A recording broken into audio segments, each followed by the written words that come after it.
अस्सलामुअलैकुम दोस्तों मैं अज आया वर्ल्ड ट्रेड सेंटर तो जो इत्थे मसला होया सी एक बहुत घटिया वाक़या होया सी 9/11 का तो उनके किन्ने बेगुनाह मुस्लिम नॉन मुस्लिम सारे इंसान मारे गए सन।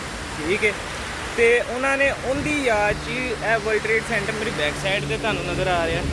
ठीक है बैक साइड पर शायद शोर की वजह तो तुहानू मेरी आवाज़ भी ना आ रही हो क्लीयर, लेकिन मैं फिर भी बहुत लाउडली बोल के कोशिश कर रहा तुहानू समझ आए।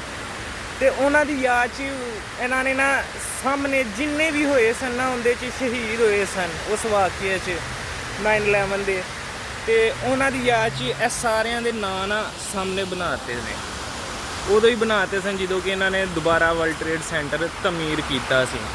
हूँ मेरे पिछे सारा जोड़ा है ना बोर्ड NG हूँ जिमें लिखा है तुम देख लो लुके डुकर जॉर्जिया मैनुअल कर्व जिन्ने भी नाम है शबीर अहमद।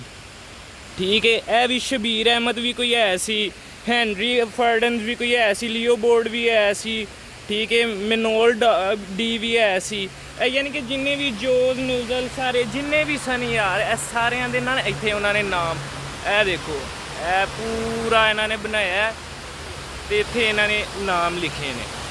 तो यार बहुत चंगी गल इन्होंने की है। कितने मेरी चैकबुक कितने इन्होंने दोवां कोई शै यार।